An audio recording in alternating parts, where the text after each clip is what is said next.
नमस्कार, स्वागत है आप सभी का देश देशांतर में। मैं हूं प्रीति सिंह। भारत में विज्ञान विषयों में छात्राओं की दिलचस्पी बढ़ रही है और अब स्थिति ये हो गई है कि यहाँ साइंस, इंजीनियरिंग, टेक्नोलॉजी और मैथमेटिक्स यानी स्टेम विषयों में महिला ग्रेजुएट्स की संख्या ने अमेरिका, ब्रिटेन और फ्रांस जैसे विकसित देशों को पीछे छोड़ दिया है। भारतीय तकनीकी संस्थान और भारतीय प्रबंधन संस्थान जैसे संस्थानों में छात्राओं की बढ़ती तादाद भी इसका सबूत है। केंद्रीय शिक्षा मंत्री धर्मेंद्र प्रधान ने लोकसभा में बताया है कि स्टेम में जहां छात्राओं की तादाद लगातार बढ़ रही है, वहीं छात्रों की संख्या में गिरावट आ रही है।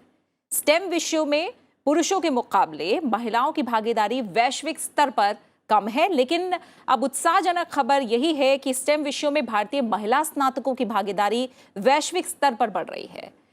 शिक्षा मंत्री ने ये जानकारी लोकसभा में दी और साथ ही उन्होंने बताया कि विश्व बैंक द्वारा प्रकाशित जेंडर सांख्यिकी डेटा बैंक का हवाला दिया और कहा कि स्टेम विषयों में विकसित देश जैसे अमेरिका की भागीदारी 34%, यूके की 38%, जर्मनी की 27% और फ्रांस की 32% भागीदारी की तुलना में महिला स्नातकों की भागीदारी में भारत में ये सबसे ज्यादा 43% है।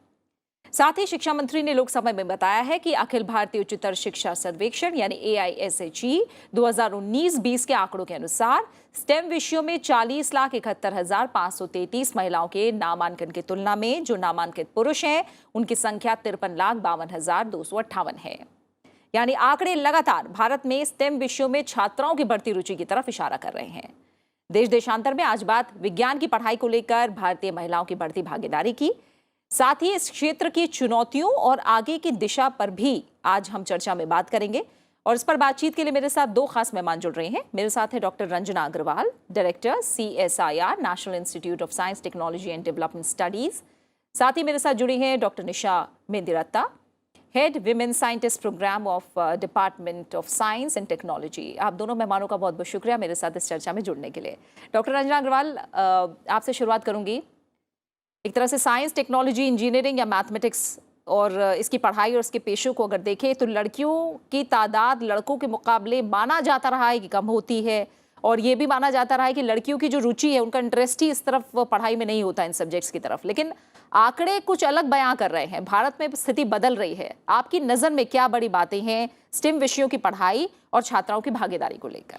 प्रीति जी, आज हमारे लिए ये बहुत हर्ष का विषय है कि आज की चर्चा हम एक बहुत पॉजिटिव नोट से शुरू कर रहे हैं, जो हमें दर्शाता है कि भारत में वैज्ञानिक जो महिलाएं हैं वो विश्व में सबसे अग्रणीय हैं। अगर हम स्नातक स्तर की बात करते हैं, जनरली ये माना जाता है कि भारत में महिलाओं की स्थिति उतनी अच्छी नहीं है जितनी कि पाश्चात्य समाज में है, परंतु मुझे ये लगता है ये जो आज के आंकड़े हैं ये इसको झुठलाते हैं और ये दिखाते हैं कि भारत में महिलाओं की स्थिति क्या है।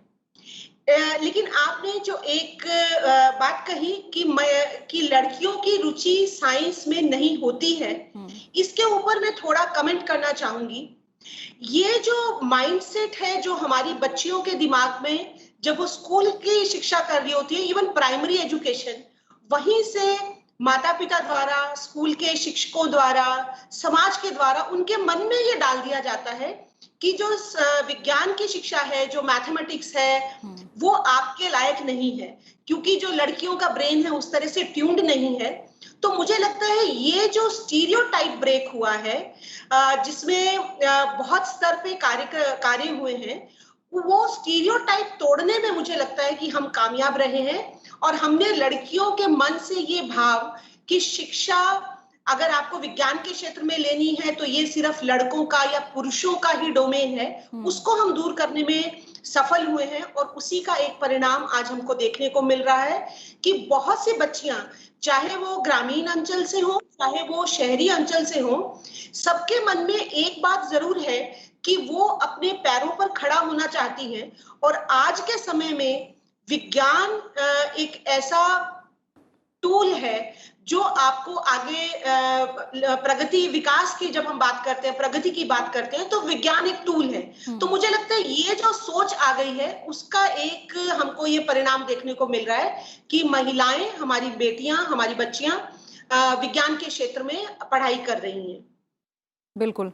धन्यवाद। डॉक्टर निशा, जो ये आंकड़े हैं इस पर आपकी पहली प्रतिक्रिया, क्योंकि हाल के दशकों तक हमने देखा शिक्षा को लेकर और खासकर लड़कियों की शिक्षा को लेकर स्थिति हमारे देश में थोड़ी चिंताजनक रही थी, लेकिन अब इस तरह के आंकड़े सामने आना, पढ़ाई को लेकर खासकर लड़कियों की रुचि स्टेम विषयों में, उसमें उत्साहजनक आंकड़े दिखना, आपकी प्रतिक्रिया क्या है पहले इस पर?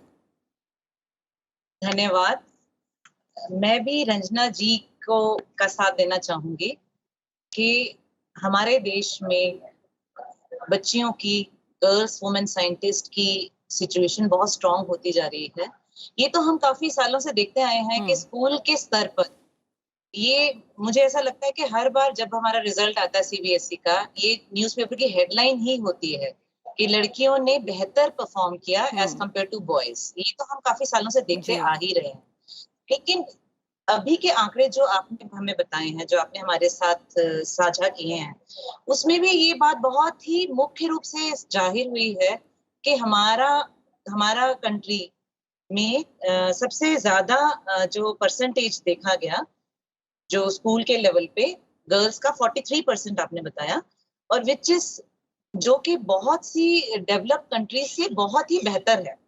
अगर यूएस, यूके, जर्मनी, फ्रांस में हमने देखा तो उनका ये जो रेंज आ रहा है 32 से 34% के बीच में है, और जबकि भारत 43% स्तर दिखा रहा है। लेकिन कहाँ पे आगे प्रॉब्लम आ रही है, विषय क्या है जो हमारे को सोचने पे मजबूर कर रहा है कि वैज्ञानिक स्तर पे, ग्रेजुएट लेवल पे, स्कूल लेवल पे गर्ल्स बहुत उत्सुक हैं स्टेम फील्ड में आने में। ठीक है। अगर हम आंकड़ा देखें तो 53% है ग्रेजुएट लेवल पे जो हमारी गर्ल्स पार्टिसिपेट करती हैं, वो स्नातक बनती हैं। अगर हम फिर मास्टर डिग्री में जाते हैं तो फिर ये मोर और लेस सेम ही है, 53% तक का आंकड़ा बता रहा है। उसके आगे अब अगर हम जाते हैं पीएचडी में गर्ल्स का आंकड़ा थोड़ा सा नीचे जाता है, पर फिर भी वो काफी बेहतर है, 43% दिखाता है। आगे जब हम देखें तो फीमेल रिसर्च वर्क फोर्स की अगर हम बात करते हैं, एसएनटी वर्क फोर्स की, वहां पे एकदम से बहुत ज्यादा स्तर नीचे जा रहा है, वो 28% दिखाता है आज के समय में। ठीक है। तो ये हमारे लिए बहुत बड़ा चिंता का विषय है कि जब बच्चियां अपने इनिशियल फेज में बहुत उत्सुक हैं स्टेम में पार्टिसिपेट करने के लिए, वो चाह रही हैं, वो उसका पोटेंशियल समझ रही हैं, और अभी का अगर देखें जो हमारा अनुभव ग्लोबल स्तर पे ये कहता है कि जैसे जैसे ऑटोमेशन बढ़ती जा रही है, आर्टिफिशियल इंटेलिजेंस रिलेटेड जॉब्स का स्किल्ड मैन पावर की जरूरत है, और ये हम सब जानते हैं कि जो वुमेन है दे मोर और लेस ये आधा परसेंट 50% ऑक्यूपाई करती हैं वर्कफोर्स को।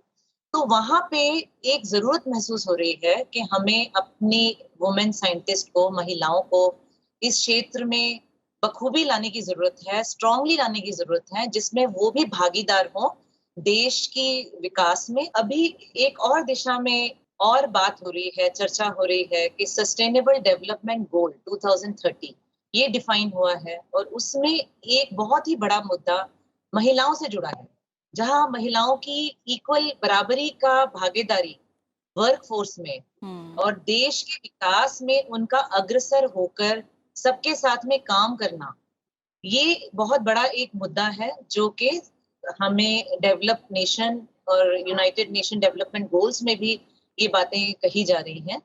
और मुझे लगता है कि महिलाएं जो कि एक बहुत बड़ा एक हिस्सा है वर्कफोर्स का, हर देश का, उनको भी एक हमें बेहतर देना है, मुकाम देना है, उनको बेहतर चांस देना है, जिससे कि वो अग्रसर हों विज्ञान और प्रौद्योगिकी में अपना हिस्सा बांटने के लिए। और यहाँ पे मेरे को बहुत खुशी है बताने में कि हमारे देश में ऐसे बहुत से महान वुमेन साइंटिस्ट हैं जिन्होंने हमारे देश का नाम रोशन किया है। अगर हम शुरुआत से देखें तो ये लीलावती जी के समय से लेकर अभी अगर हम चंद्रयान की बात करते हैं और अपने स्पेस के इन्वेंशंस की बात करते हैं, तो महिलाओं ने बहुत बड़ी बागडोर संभाली हुई है। तो यहाँ पे विज्ञान और प्रौद्योगिकी का बहुत बड़ा एक ना ही जिम्मा है, पर उनका एक रिस्पॉन्सिबिलिटी भी है, और वो बहुत से काम कर रही हैं जिसमें महिलाओं को एक ऐसा अवसर प्रदान करें जिससे ना तो सिर्फ वो एक लर्न करें, एक लर्निंग के लिए जी। और साथ में कंट्रीब्यूट करने के लिए, ये दोनों काम हम बहुत ही एक्टिवली कर रहे हैं ठीक है, अपने। ठीक है, ठीक है। डॉक्टर निशा, आपने साथ ही साथ अपने पहले रिमार्क में ही आपने चैलेंजेस की भी बात की है। ज़ाहिर तौर पर आगे मैं तमाम चुनौतियों की बात करूंगी, क्या दिशा होनी चाहिए, क्या चीज़ें हैं जो और बेहतर दिशा की ओर हमें ले जा सकती हैं, उन पर मैं बात करूंगी। लेकिन डॉक्टर रंजना अग्रवाल, पहले मैं आपसे थोड़ा सा कारण भी समझना चाहूँगी। जब हम विकसित देशों की बात कर रहे हैं, उनके आंकड़ों से कहीं ज़्यादा अगर भारत के आंकड़े हैं और जो STEM विषय हैं उसमें छात्राओं की भागीदारी भारत में काफ़ी ज़्यादा है, रुचि उनकी ज़्यादा है, इसके पीछे कई कारण भी होंगे। आपकी नज़र में क्या बड़ी वजहें हैं जो ये आंकड़े हमारे सामने आए हैं उत्साहजनक? देखिए, मेरा ये मानना है कि ये एक कारण नहीं है, इसके पीछे एक कलेक्टिव एफर्ट है, सामूहिक प्रयास है, ठीक है। जिनको आप स्ट्रक्चरल फैक्टर्स भी कह सकते हैं, कल्चरल फैक्टर्स भी कह सकते हैं और पर्सनल फैक्टर्स भी कह सकते हैं। अभी अगर हम सबसे पहले स्ट्रक्चरल फैक्टर की बात करें, तो मुझे लगता है अगर हम अपने आसपास देखें, तो शिक्षा का जिस तरह से विकास हुआ है कि ग्रामीण क्षेत्रों में भी लड़कियों के लिए कॉलेज खोले गए हैं। अदरवाइज हम जानते हैं कि ग्रामीण क्षेत्रों में पेरेंट्स अपने बच्चों को जहां तक स्कूल की शिक्षा अवेलेबल होती है उसी गांव में वहां तक पढ़ाते हैं। उसके बाद वो बच्चियों को चाहते हैं, पर्टिकुलरली क्योंकि एनवायरनमेंट भी सेफ नहीं लगता है, तो वो उनको घर में रखना चाहते हैं।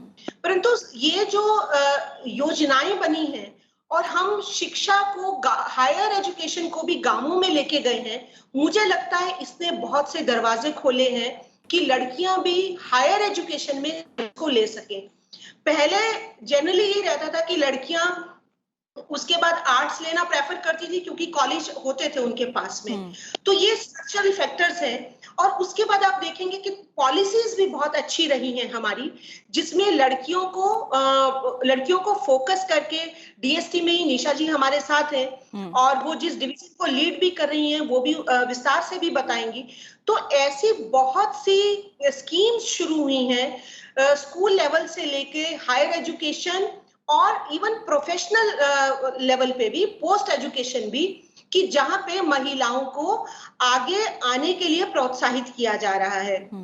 कल्चरल फैक्टर में अगर आप देखें, जिस माइंडसेट की मैंने बात की थी, स्टीरियोटाइपिंग की मैंने बात की थी, तो हमारा शुरू से कल्चरल एस्पेक्ट यही रहा कि महिलाओं को पढ़ने लिखने के बाद नौकरी तो क्या करनी है, उनको घर में रहना है, चूल्हा चौका संभालना है, उनका मेन रिस्पॉन्सिबिलिटी नर्चरिंग है। और लड़कों को हमने ये रोल दिया कि आपको उनका जो रोल डिफाइनिंग है, जिसको हम कहते हैं सोशल कंस्ट्रक्ट, वो हमने उस तरह से किया कि हमने उन दोनों के रोल डिवाइड कर दिए थे। तो उसकी वजह से भी लड़कियों को साइंस लेने में बहुत ज्यादा रुचि थी भी नहीं और पेरेंट्स भी उसको एनकरेज नहीं कर रहे थे। लेकिन आज आप देखें कि कितना समाज बदल रहा है। हर माँ बाप चाहता है कि बेटी की शादी जब वो करें तो बेटी अपने पैरों पर खड़ी हो। तो कल्चरली लोग जो चीजों को, जो चेंज हो रहा है उसको बदल रहे हैं। हमारे जो फैमिली में जो सारी रिस्पॉन्सिबिलिटी महिला के ऊपर आती थी, घर को देखना, अब उसमें परिवार के बाकी लोग भी भागीदारी उसमें दे रहे हैं और महिलाओं को जो अचीवमेंट्स हैं उनको रिकॉग्नाइज कर रहे हैं। तो ये भी हमारे कल्चरल फैक्टर्स हैं जो एक पॉजिटिव डायरेक्शन में काम कर रहे हैं। और फिर पर्सनल फैक्टर्स, पर्सनल में मैं अगर हम शुरू करें इंडिपेंडेंस पीरियड से, जहां पे बच्चियों ने अपनी माताओं को, अपनी दादी को, नानी को, मौसी को, सबको घर में ही काम करते हुए देखा था, तो वो उसी तरह से बड़े हो रहे थे। पर जैसे जैसे एजुकेशन आई, शिक्षा आई, महिलाओं ने काम करना शुरू किया, तो एक जो चेंज ऑफ रोल है वो भी लड़कियों ने आत्मसात करना शुरू किया।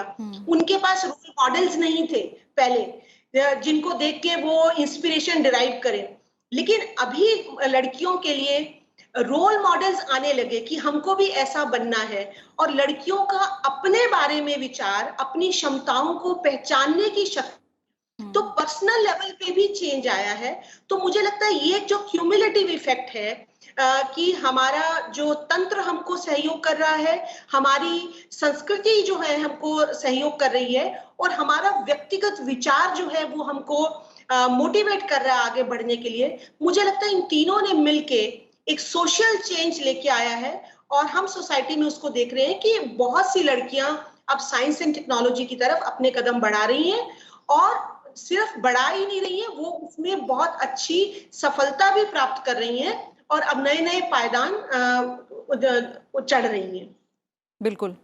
डॉक्टर निशा, साथ-साथ मैं कुछ आंकड़े भी बता दूँ जो और उत्साहजनक हैं, और तमाम ऐसी छात्राएँ भी हमारा ये कार्यक्रम देख रही होंगी जो हो सकता है STEM इन्हीं विषयों में आगे जाना चाह रही हों।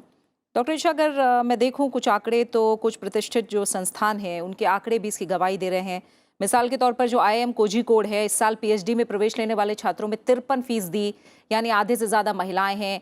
MBA में उनकी तादाद 39% है। IIM अहमदाबाद में अब की बार छात्राओं की संख्या पिछले साल के मुकाबले 6% बढ़ी है, 28% तक पहुंच गई।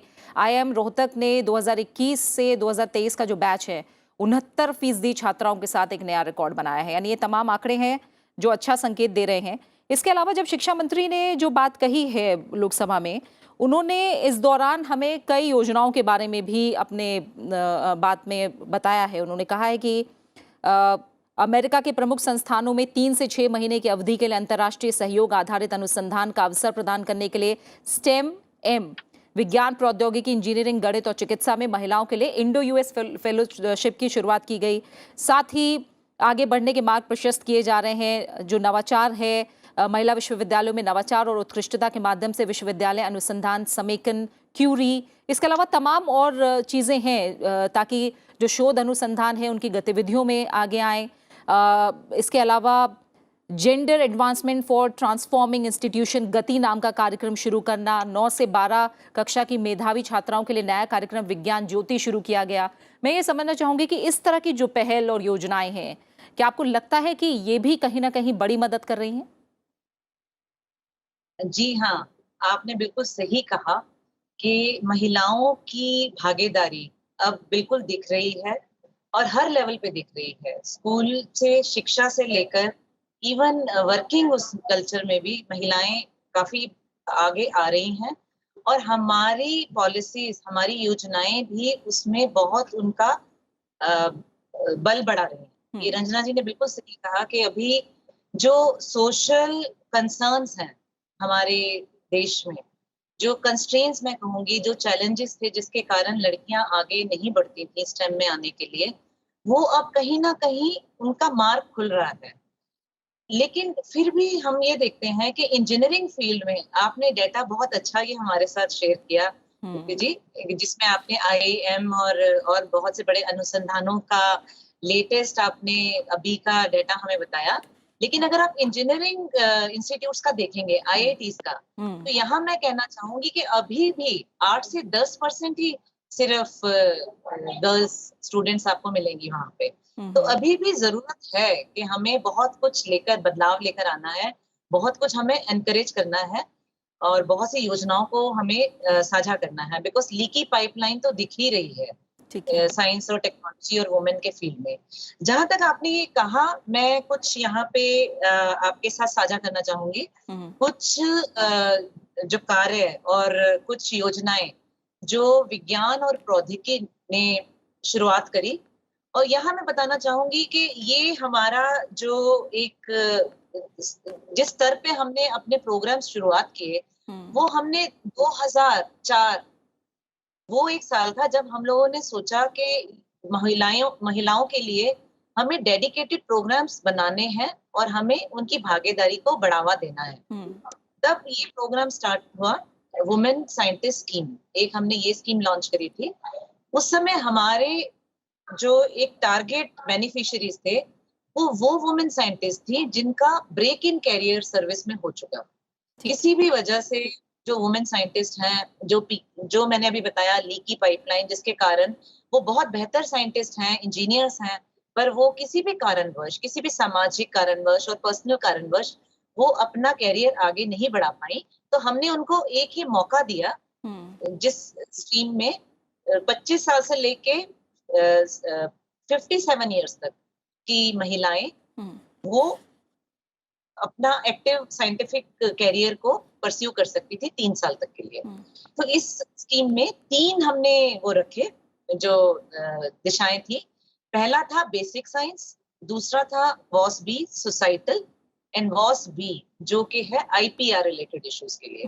और यहाँ मुझे बहुत खुशी है बताने में कि तब से लेके अब तक 5,000 से ज्यादा महिलाएं इस योजना का फायदा उठा चुकी हैं, और बहुत सी महिलाएं ऐसी हैं जिन्होंने यहाँ से एक ट्रेनिंग लेकर वॉसी के अंदर खासकर बहुत सी कंपनियों में वो अब कार्यरत भी हैं। तो ये एक बहुत अच्छी उपलब्धि मैं मानूंगी हमारे प्रोग्राम का। और उसके अलावा हमने हर स्तर में गर्ल्स का, छोटी बच्चियों का और वुमेन साइंटिस्ट का, और इवन इंस्टीट्यूशंस की रिक्वायरमेंट कि इंस्टीट्यूशन लेवल पे भी हमें वुमेन इक्विटी और एम्पावरमेंट का ध्यान रखना है, जिससे कि इंस्टीट्यूट बहुत बड़ा रोल निभाते हैं। अब क्योंकि कुछ ही मिनट बचे हैं, डॉक्टर निशा मेहंदीरत्ता, मैं क्लोजिंग कमेंट्स आपसे भी चाहूंगी और चैलेंजेस को लेकर ही मैं बात करना चाहूंगी कि जब हम जॉब पर, स्टेम एरियाज में जॉब पर आते हैं तो 14% हिस्सेदारी रह जाती है, और उसमें से भी अगर हम देखें जब प्रदर्शन के आकलन का एक तरह से समय आता है तो भी कहीं ना कहीं ये बात सामने आई है, तमाम आंकड़े ये कहते हैं कि इसमें भी महिला और पुरुषों में भेदभाव किया जाता है जब प्रदर्शन के आकलन का समय आता है। तो ये इसके पीछे आपके नज़र में क्या बड़ी वजह है? तमाम बातें हैं जो अभी डॉक्टर रंजना ने उठाई हैं, लेकिन और क्या कदम हैं जो इस दिशा में आगे और बेहतरी के लिए उठाए जा सकते हैं? आपने बिल्कुल सही कहा कि जहाँ पे ये कंपैरिजन आता है वहां पे गर्ल्स का थोड़ा सा नीचा स्तर हो जाता है, उसमें कोई दो राय नहीं है। और बहुत से उसकी वजहें हैं, बहुत सी वजह है जिसके कारण गर्ल्स कभी कभी ऐसा महसूस होता है कि वो थोड़ा सा डीमोटिवेटिव भी महसूस करती हैं स्टेम के क्षेत्र में आने के लिए। और उसके बहुत सी वजहें हैं जो अभी रंजना जी ने भी बताई, लेकिन मैं एक बहुत बड़ी वजह बताना चाहूंगी यहाँ पे। ठीक है। कि जो एक शुरुआत से ही एक हम लोगों ने इकोसिस्टम क्रिएट कर दिया है एक गर्ल चाइल्ड के अराउंड, कि आप एक लड़की हैं, एक स्टीरियोटाइप जो एक हम लोगों ने क्रिएट कर दिया है, एक एनवायरनमेंट एक लड़की के आसपास में, कि ये आपके लिए नहीं है। तो सोशल और कल्चरल बायसेस जितने भी क्रिएटेड हैं, चाहे वो सोसाइटी ने क्रिएट किए, चाहे उनके स्कूल लेवल पे, कॉलेज लेवल पे ये क्रिएट हुआ कि ये आपके लिए नहीं है, ये बॉयज के लिए है ये फील्ड। आप फिजिकली इतनी स्ट्रांग नहीं है कि आप फील्ड में जा पाएंगी, ये सब काम कर पाएंगी, लेट आवर्स तक वर्क कर पाएंगी। ये उनकी लाइफ का पहला स्टेज है व्हेन दे आर स्टूडेंट, जब तक वो अपने घर में है, अपने मैटरनल हाउस में है। फिर उनकी लाइफ का दूसरा फेज शुरू होता है जब वो मैरिज फेज में आती हैं। वहां पे अलग तरह की कंस्ट्रेंट है, उनकी बायोलॉजिकल रिक्वायरमेंट्स और जो एक फ्रेजाइल उनका एक बॉडी सिस्टम वो भी एक सामने आता है, वो भी कहीं ना कहीं उनके कैरियर को एक वो देता है, एक रोक लगाता है उस पर। तो ये तो कुछ बैरियर्स हैं जो सोशल और कल्चरल हैं। फिर इंस्टीट्यूशनल बैरियर्स अगर देखें, जहां पे एक महिला जाती है काम करने के लिए, वहां पे इंस्टीट्यूशनल बैरियर्स बहुत हैं। उनको वर्क एनवायरनमेंट कंजीनियल मिलना चाहिए, एक बैलेंस होना चाहिए वर्क और होम के काम के बीच में। उनको प्रोफेशनल रिसोर्सेज मिलने चाहिए जहां पे वो काम कर रही हैं। उनको हर तरह का, देखिए अगर उनके छोटे बच्चे हैं तो क्रचेस होना चाहिए सो दैट वो बड़ा कंफर्टेबली वहां काम कर सकें, पूरा वो एक बैलेंस क्रिएट हो उनकी लाइफ में। और एक और जो बहुत बड़ी एक चीज वजह नजर आती है कि उनको एक्सेप्टेंस मिलना चाहिए उनके काम पे, जो वो काम कर रही है, रिकग्निशन मिलना चाहिए उनको हर लेवल पे। और उसके साथ ही एक और जो हमारा सर्वे ने हमें बताया कि उनको एक जो पे पैकेज भी कहीं कहीं देखा गया है कि it is not at par with males, कहीं कहीं पे ऐसा भी है। तो ये क्यों, महिला हो तो बराबरी का दर्जा क्यों नहीं मिलता? हर तरीके से बहुत से चैलेंजेस उनके कैरियर चॉइस में आते हैं, टाइम मैनेजमेंट आता है, हेल्थ इश्यूज हैं। तो यहाँ मैं एक स्टेटमेंट देना चाहूंगी, मैं बोलूंगी कि जो हमें उन्हें अनेबलिंग एनवायरनमेंट देने की जरूरत है इंस्टीट्यूशनल लेवल पे, और जिसमें मैं बोलना चाहूंगी 4S। तो 4S का मीनिंग है, first S is system, then society, support, self. Self is very important for a woman, they should know their worth.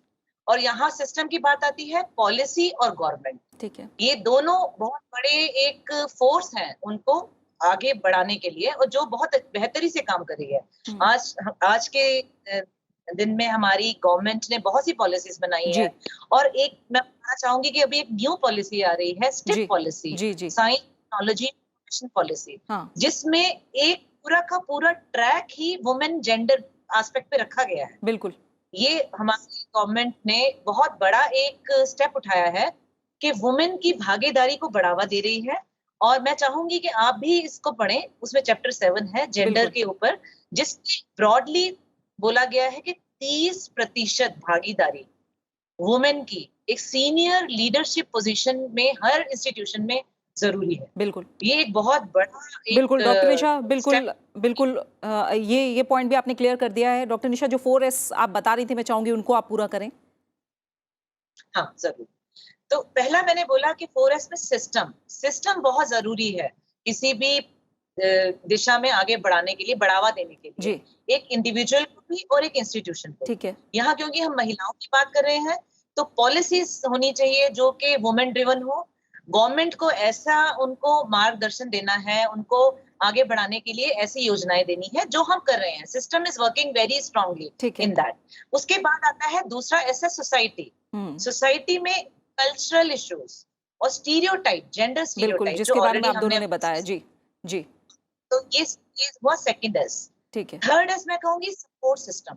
Support system में बराबर की भागीदारी है परिवार की और आपके वर्क प्लेस की। ठीक है, वर्क प्लेस भी उतना इम्पोर्टेंट है कि आपको क्षमता से काम करने का मौका दे, बिल्कुल, आपको इज्जत से काम करने का मौका दे हम्म, और आपको एक ऑनर मिलना है कि बिल्कुल, आप उस ओहदे पे काम कर रही हैं। बिल्कुल, तो ये सपोर्ट सिस्टम होता है फॉर फैमिली एंड वर्क। और जो सबसे मुख्य है इस जी, एस में मेरे हिसाब से जी, सेल्फ में आता है वुमेन का परसेप्शन और परसेवरेंस।